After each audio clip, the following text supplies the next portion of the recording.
Employee recruitment. This project has been researched and created by Heakin, Courtney Klemens, Maczko, Lambros Paxos, and Cheryl Schafer. We will discuss 4 areas of employee recruitment, including company recruiting goals, potential discrimination of job candidates, as well as employers, how companies use marketing and social media to attract potential job candidates, and lastly, employee retention.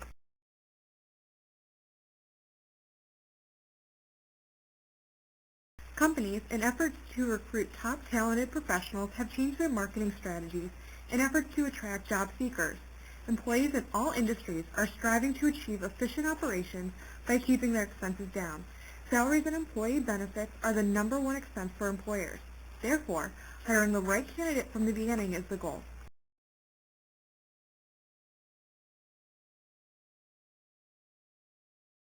In any network recruitment strategy, do not overlook the less costly, more focused benefits of networking through local organizations. Organizations can recruit good candidates by offering scholarships, internships, and being part of development programs for current and alumni students of local universities. Also, being in the public eye through local contests, roundtables, and speaking at symposiums can keep you in touch when recruiting top candidates. Companies also need to have a good internal marketing program prior to using social media.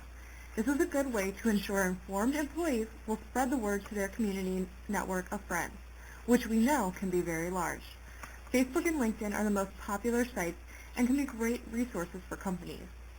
Twitter is also a good networking option, but is character limited. Therefore, by attaching a corporate URL to their website works just as well.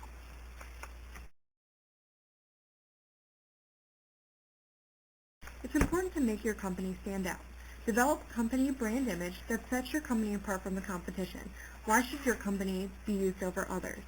Also be sure to create an easy-to-use website for people of all different skills that they can use. Utilize current and happy employees to recognize the success of your company, and remind and offer employees professional development. This shows your employees that you are dedicated to their success and want to continue to help them. Social media has become one of the most used forms of recruitment for companies. As stated before, Facebook, LinkedIn, and Twitter are the most common. They reach a large population, but be specific when recruiting candidates through social media sites. It's important to weigh the pros and cons of social media for your company. Is it the best possible way to recruit candidates? And is it a task that is possible for employees to handle, or is it going to be necessary to outsource the task?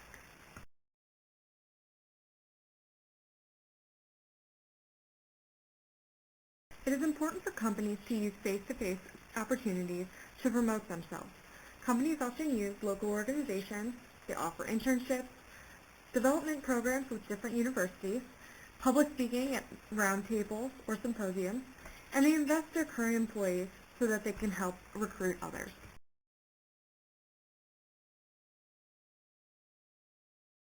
Typical benefits like healthcare, 401ks, pensions, and tuition reimbursement no longer rank highest on employee lists.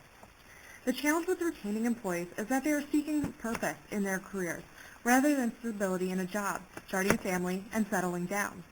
Additionally, the younger generations of the workforce, known as the millennials, are transforming the way HR markets to employees. Millennials are projected to have a 15 to 20 lifetime jobs, which is twice the amount of aging workforce. Millennials in particular are most concerned with purpose and social responsible companies. They also, in return, receive higher salaries and job titles at their age than generations before them. Perhaps this is a side effect of self-gratification brought on by technology. Employee morale is also at stake with turnover. Studies show that employee morale drops drastically when a coworker leaves.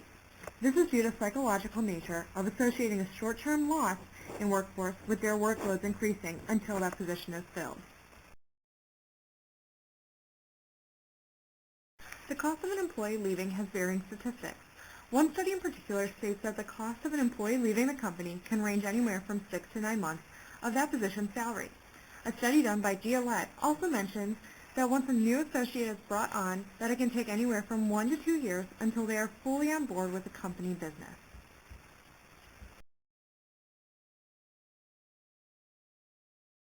Retention and recruitment complement each other because companies are trying to keep employees.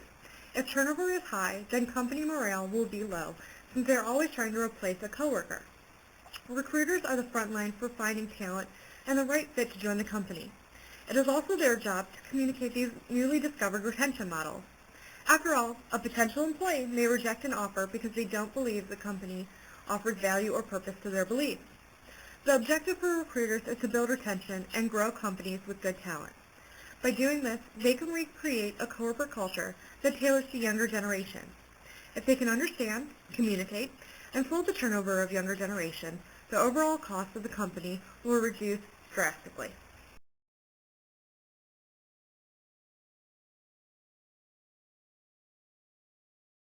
As time has gone on, there has been a steady increase in women entering college and professional careers. Today, 58% of college graduates are women, and almost half of all professional and graduate degrees are earned by women as well. According to Catherine Tanis' book, Opportunities and Challenges of a Workplace Diversity, the number of women with professional degrees is projected to grow by 16% over the next decade. However, the same growth of men with the same degree is only expected to grow by 1.3% over the same amount of time. So although women tend to have greater difficulty finding jobs that are at the same level as men, they will be the ones with the greater chance of finding jobs in the future job market because of their continued education and work in professional careers.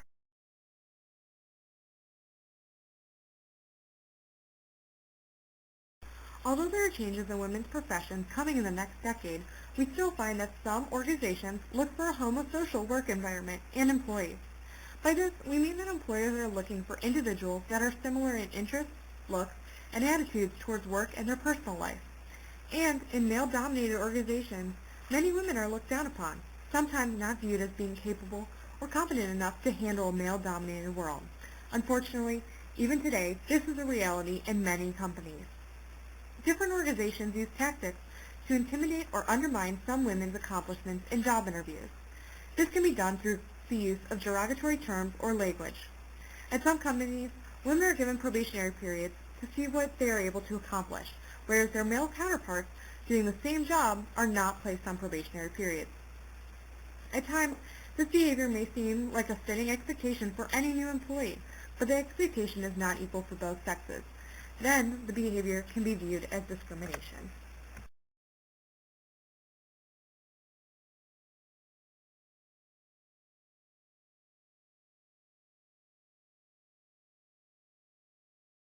When recruiting individuals for their company, it is important to find those that fit with a set of corporate standards.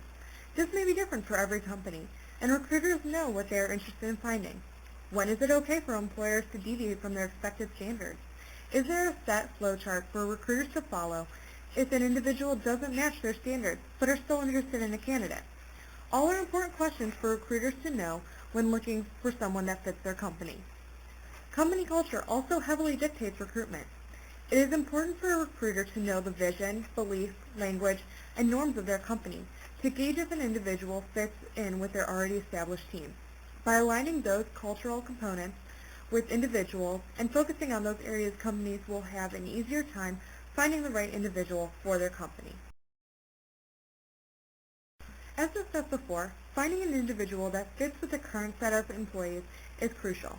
It is about finding people that will be able to jump into the job and be able to hit the ground running. So what do companies look for, besides corporate culture? Is it that individuals are outgoing, funny? Do they have the same sense of goals or interests as others? All are important questions for companies to understand when finding new employees.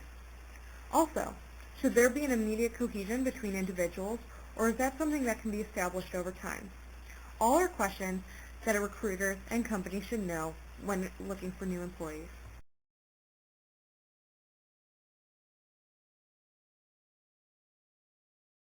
Here are some helpful hints when recruiting new employees. Follow the law, do not discriminate, use social media, develop an atmosphere and total compensation package to attract and retain qualified and competent individuals. And then, of course, celebrate success.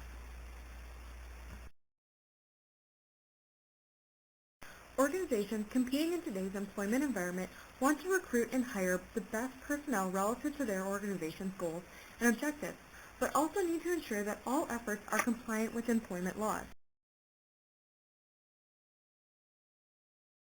In order for an organization to measure the effectiveness of their recruiting sources, they need to enhance the data used and conduct a meaningful analysis on their sources.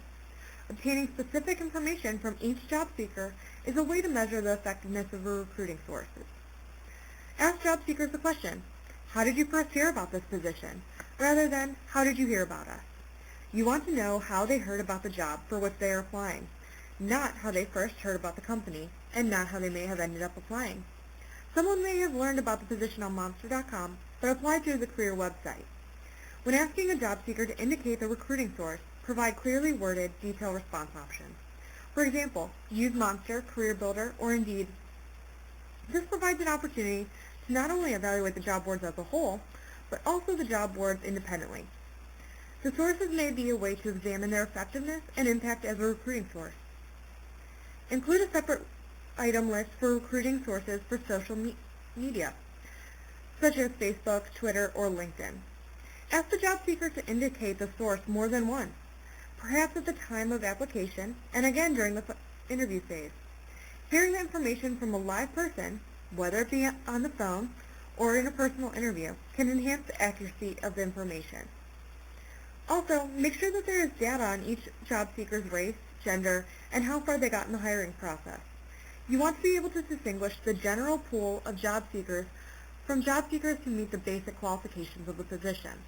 The race and gender composition of the applicant log is the baseline against which the race and gender composition of your hires is compared, determining whether or not there is evidence that your hiring process is discriminatory. With the data that has been gathered, organizations can go through the process of identifying who are the job seekers, applicants, the offers, and the hires. These identifiable measures can then be broken down by race and gender as it relates to diversity efforts. Let's say that you are recruiting minorities and females. You may have a diverse pool of job seekers, but if they are not the best qualified job seekers, then you may end up creating an adverse impact in your recruiting or hiring process. Adverse impact occurs when you hire disproportionately fewer minorities or females compared with the race or gender composition of your applicant pool. By looking at qualified females and minorities, you can turn your attention to those that bring the most qualifications to your workforce. The goal is not to just get as many minorities or females as possible. The goal is to hire the most qualified applicants and find that they also happen to be minorities and females. With a little effort to set up your applicant tracking system and online application process, and with the right data, all stakeholders involved in the recruiting process are able to make informed decisions, appropriately allocating time and effort based on specific plans to meet the company's goals while avoiding legal risk.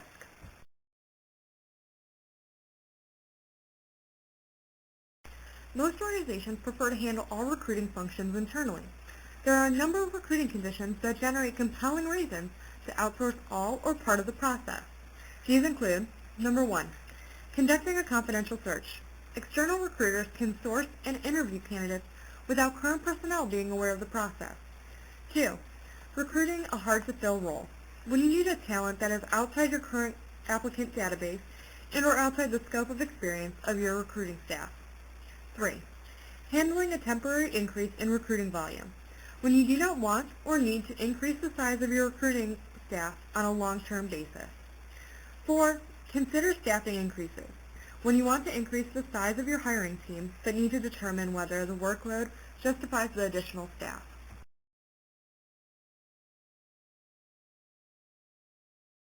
Here are some tips in managing third-party recruiter relationships. First, find flexible agencies. Make sure that they work within your parameters. Second, customize your agreement. The company wants your business. Make sure the terms work for you and that you don't end up working on the recruiter's terms. Set expectations. Let the recruiters know what you want, what you need, and what you don't. Be specific about where and how the vendor will source candidates for you. Be certain that the recruiting firm isn't mining the same resources you are. Don't pay double.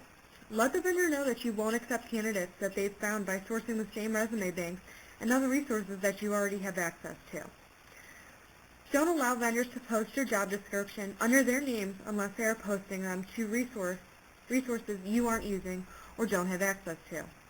Require them to give you a complete list of where your job will be posted and to explain how and where they recruit candidates into their pipeline. Next, minimize the flow of information and feedback. Establish designated times and methods to discuss candidates. Give thorough feedback. When notifying third-party recruiters that their candidates aren't suitable, be as specific as you can about what was lacking. Delegate as much of the process as you can. Have the vendor do more than screen resumes and forward them for consideration. Next, give your vendors a list of pre-qualifying questions. Give your vendors a list of the questions you want them to ask candidates. And last, cultivate a good relationship. Offer referrals to appropriate colleagues. Give them your recommendation and stay in touch. Thank you for listening to our presentation. We hope you have gained new information on corporate recruiting and retention.